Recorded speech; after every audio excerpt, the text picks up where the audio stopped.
Истанбулын уулзалтын тухай ярихаас өмнө нэг супер чухал мэдээлэл байгаа. Нүүбийн ерөнхий хурлын шинэ ерөнхийлөгч хэн болсон бэ гэх юм бол Annalena Baerbock. Герман улсын хамгийн шилдэг, хамгийн ухаантай, хамгийн мэргэн, хамгийн туршлагатай, хамгийн дипломатч зантай өөр магтах юм юу вэ? Хүн Нүүбийн ерөнхий хорооны ерөнхийлөгч боллоо. За энийг хэн эсэргүүцэжсэн бэ гэх юм бол Хятадууд Оросууд эсэргүүцэжсэн бусад нь бүгдээрээ бууны нохоо шиг үгэн дагаад германчуудын хүслийг биелүүлсэн. За энэс хэдүүлээ юу сурч авч болох юм бэ? Та нар мэдрэл муутай, тэнэг, авгаа зантай, хэрүүлж өөрийнхөө хийж байгаа ажлынхаа тугаа 0 туршлагатай хэрнээ амжилтанд бүрэн хүрэх боломжтой. За тэгээд дэвшүүлэн зайлуулах is real юм байна. За тийм учраас та хэдийн дунд би юу ч мэдэхгүй юм байна. Би чадахгүй хаа. Хүн болго намайг үзэн яадаг юм байна. Хүн болго миний эсрэг би амаа нээх юм бол миний амнаасаа үргэлж тэнэг үг гардаг юм байна гэд айцтай хүмүүс байгаа юм бол та айц айх юусоо хэрэггүй. Та хэдийн ерөөхдөө шүтэнд бишрэх ёстой.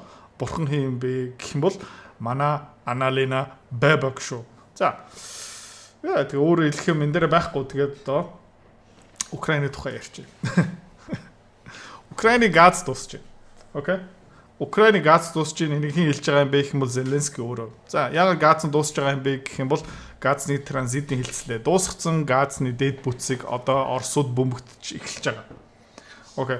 Тэгээ өчтөр өөрийнхөө лайв стрим дээр өөрийнхөө X аккаунт дээр Twitter аккаунт дээр Зеленский юу ярьжсэн бэ гэх юм бол бид нэр газгүй болж эхэлж байна. Удахгүй өвөл болно. Тэгээд бид нар ерөөхдөө энэ дулаан эрчим хүчнийхээ хэрэгцээг хангахын тулд биднэрт газ хэрэгтэй. Окей. Тэгээд эндээс юу ойлгож авах юм бэ гэх юм бол ямар нэг байдлаар энэ Оросууд энийг сонсож байгаа. Оросууд энийг ойлгож аавна. Тэгээд би Оросын цэргийн албахан байсан бол тэгээ урчигдэр Украинчууд миний бааз, миний цөмийн зэвсгийн арсенал, миний онгоц гих мэт шин тэслээд бөмбөгдөөд байсан бол би юу гэж бодох юм бэ гэх юм бол баярлалаа Зеленский. За тэгээ Оросууд миний бодлоор ерөнхийдөө юу хийж эхлэх юм бэ гэх юм бол Украинчуудын газ, нефтний дээд бүтц хадгалах сав, силосын бүгдийг бөмбөгдөж эхлэх байна. Тэгээ өөрхийн Зеленскийд бас газ худалдаж авах мөнгө алга. Яг тэгэхээр хамаг мөнгө идэж ууж байгаах. Тэгээ Америкчуудын хандуу удахгүй дуусна. Өнгөрсөн жилийн 5 сард хамгийн сүүлийн том багц тусламж хандуу ерөөхдөө батлагдсан. Тэгээд Америкчууд өнөөдөр хүртэл шинэ хууль төсөл их хурд руу оруулаагүй Трамп ерөөхдөө энэ дайныг дахин санхүүжүүлэхгүй гэж хэлж байгаа. Өнөө юм худлаа юм яг сайн мэдэхгүй байна. Ягаад вэ гэх юм бол өнгөрсөн 24 цагийн хугацаанд Дональд Трамп чив чимээгүй болцсон. Тэ энэ Украины дайралт цөмийн зэвсгийн арсенал руу халтж байгаагийн тухай юу ч яриаггүй. Гэхдээ юу хийсэн бэ гэх юм бол Зеленскийг Америк руу дуудсан. За тэгээд Украинчууд газ хэрэгтэй. Газ байхгүй. Хамгийн хямдхан газар хаанаас авдаг байсан бэ гэх юм бол Оросоос авдаг байсан. Одоо тэр судлаа болсон. Тэгээд одоо хинээс гуйж эхэлж байгаа юм бэ гэх юм бол Норвег улсаас газ гуйж байгаа. Тэрбум долларын газ биднэрт өгөөч. Зээлэр өгөх юм уу? Хандуулах юм уу?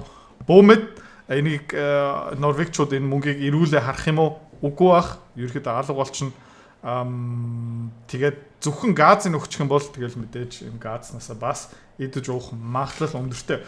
Тийм учраас Норвегчууд юу хэлж байна гэх юм бол бид нар ерөөхдөө энэ Украины энэ өвлийн газны төлбөрийг төлөе. Бид нар газыг хангаж өгье.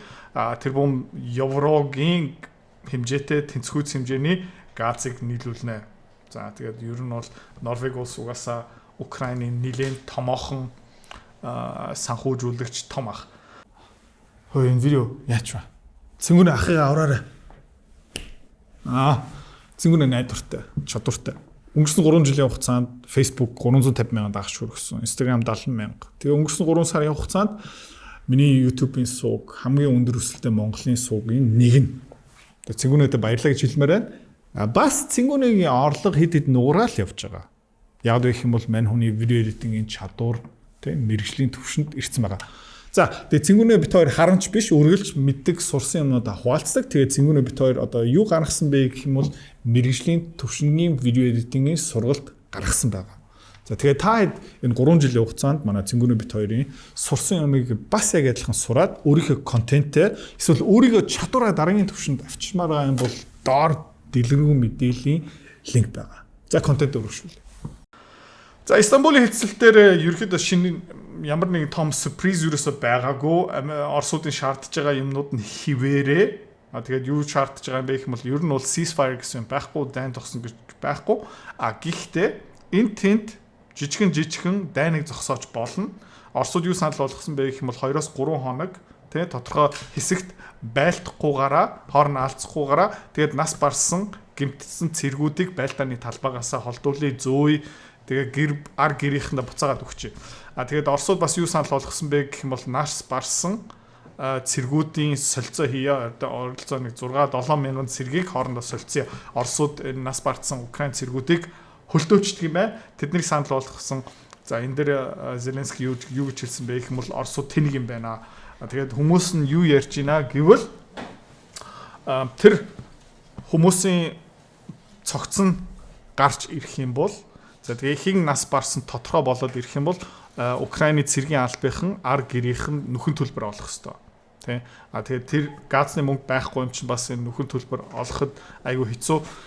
Тэгээд айгүй олон Украин гэр бүл хамаатан саатан ээж аав нар юун дээр гомдож байгаа юм бэ гэх юм бол манай хүүхд, манай хүү тэ бүтэн жил 2 жил алга болцсон, нас барцсан байгаа хаа. Гэхдээ Украины цэргийн алба биднэрт тэр хохирлын барагдуулахгүй байна. Тиймэрхүү гомдол гарч байгаа.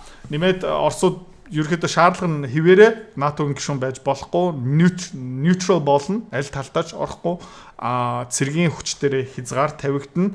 Ямар нэгэн байдлаараа байлдааныг зогсоох юм бол 30 хоног, 90 хоног тийм их тайвны төлөө хилцлээ бэлдэж эхлэх юм бол тэр 30-оос 60 хоног, 90 хоногийн хугацаанд Украин зэвсэг нэмж нийлүүлэхгүй, шин цэргийн хүч татахгүй, тэгээд нэмээд энэ 4 областаасаа цэргийн хүчээ эхлээд татах ёстой. За тэгээд ерөөхдөө Европын холбоо руу орж болно гэхдээ НАТО-гийн гишүүн болох хизээж үсгүй. За тэгээ украинчууд энэ дээр угаасаа татгалцсан. Тэгээд энэ Истанбулын хэлцэл 1 цаг 20 минутын дотор ерөөхдөө дууссан. Яагаад гэх юм бол украинчууд тэрийг хүсэхгүй байгаа. Оросууд тэр хүслүүдийн шаардлагуудын угаасаа Украины шаардлагыг угаасаа хүлээн зөвшөөрөхгүй байгаа. Тэгээд ерөөхдөө цаг 30 минут орчим хоорондоо ярилцаад тэгээ энэ хэлцэл маань ерөөхдөө дууссан. Тэгээ хоёр тал юунээр тогтсон бэ гэх юм бол 6 сарын сүүлээр дахин нэг уулзъя. Тэгээд өнөөдөр хүртэл Оросууд тэр хариу аваагүй байгаа. Тэ тэр эрхүү дээрээ 5 тэ онгоцны бааз руу зэвсэг явуулсан, дрон явуулсан, хэдэн онгоц дэлбэлсэн дээрээ одоо хүртэл Оросууд ямар нэгэн байдлаараа хариу бариагүй байгаа. Тэгээд сонирхолтой юм бэ гэх юм бол Их Британий ерөнхий сайд Keir Starmer ерөнхийдөө одоо ерөнхий сайдынхаа суудлаа алдах магадлал маш өндөртэй. Доороо гишүүдүүд юу ярьж байна гэх юм бол Labour тэр нам нь бас юу ярьж байна гэх юм бол энэ гар бүтэхгүй, энэ гар бид нарыг сүрүүлж гин дараагийн сонгуул дээр бид нар арчигдах нь тодорхой. Тэгээд доор байгаа хүмүүс ард түмэнд бас юу хэлж байна гэх юм бол Keir Starmer дэндүү их Украины дайн дээр төвлөрж гин дотоод асуудал дээр юусо төвлөрөхгүй байна. Энэ хууль бусаар орж ирсэн цагаачдууд, Муслим, Пакистан гих мэт шүү хүмүүс дээр арга хэмжээ авах ёстой хэрнээ үргэлж дандаа юу ярьж байгаа юм бэ гэх юм бол Орос Украиныг ярьж байгаа. Тэгээ Keir Starmer-ыг бид нар бүгдээрээ мэднэ. Ард түмний үгэнд угаасаа орохгүй, ард түмний хүслийг угаасаа биелүүлэхгүй. Тэгээд Keir Starmer өчтөр зургатаараа хэвлэл мэдээллийн мэдгдэл хийсэн. Тэн дээрээ мэдээч юу ярьсан бэ гэх юм бол Путин ярьсан, Орос ярьсан. Тэгээ юу ярьсан бэ гэх юм бол Оросууд Их Британтай алцах гээд байна. Их Британь руу дайрна гэж юм. Тэгээд Keir Starmer юу хэлсэн бэ гэх юм бол бид нар тэрэнд бэлэн байх ёстой. Окей, тэгэл та өөрөө энийг ойлгож ав. Тэгээ энэ хэлцэл ерөөхдөө бүтсэн. За тэгээ 2 хоногийн өчтөр өдөр тийм би бас нэг контент оруулсан. Тэн дээр юу орсон бэ гэвэл Киев хотын засаг дарга Виталий Кличко Зеленскийг шүүмжилсэн. Тэ. За юу ч хэлсэн бэ гэх юм бол authoritarian болж байгаа. Зас арчлал гэсэн юм байхгүй болж байна. Тэ. Зеленский ерөөхдөө хамаг хүчийг авцсан байгаа. Тушаалаараа улсаа удирдах байгаа. Ерөөхдөө хилцэл хоорноо зөвлөсөн тэ ойлголцсон гэж юусоо байхгүй үргэлж дандаа Зеленскигийн бүлэг шийдвэрийг гаргаж чинь тэрэн дээр ерөөхдөө шүүмжилсэн арчил манай улсд ерөөхдөө алга болж байна.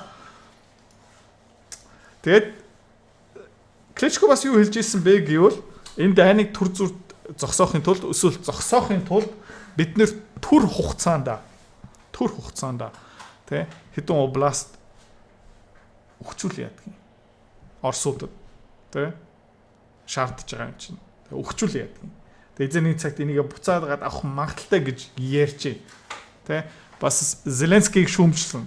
Зеленский бас хариу өгсөн. Юу гэж хэлсэн бэ гэх юм бол Виталий Кличко тэ Киев хотын засагтаа манай улсын ерөнхийлөгч биш. Киев хотыг өдөрт тэ олон улсын түвшинд битгий гар.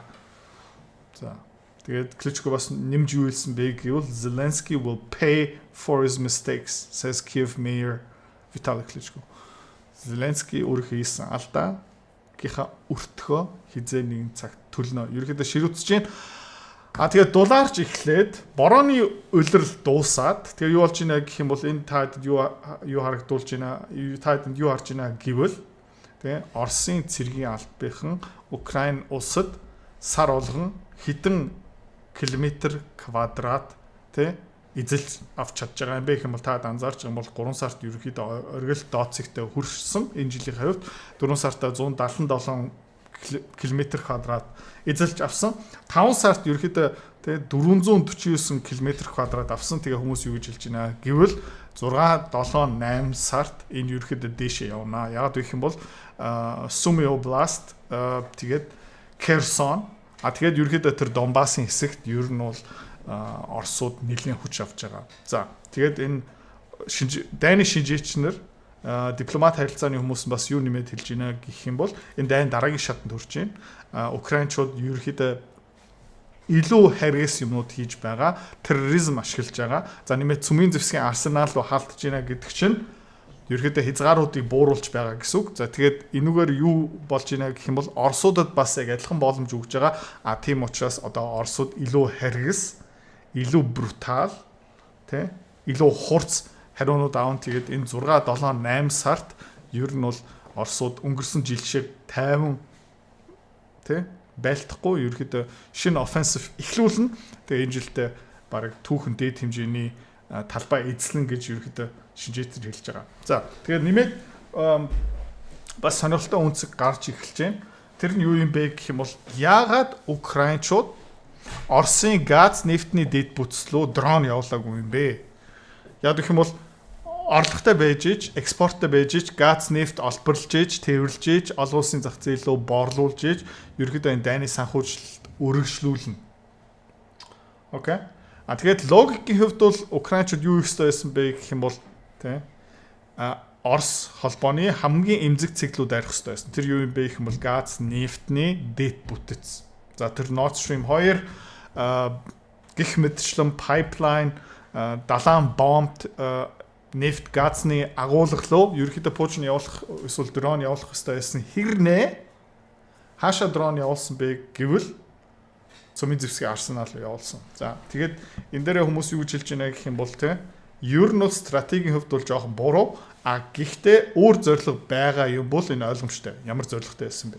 Зорилго нь юу юм бэ гэх юм бол НАТО-гийг ер нь бол энэ дайн руу татаж оруулах, Америкчуудыг энэ дайн руу татаж оруулах тэгээд Оросуудаас юу хүсэж байгаа юм бэ гэх юм бол том хариу хүсэж байгаа.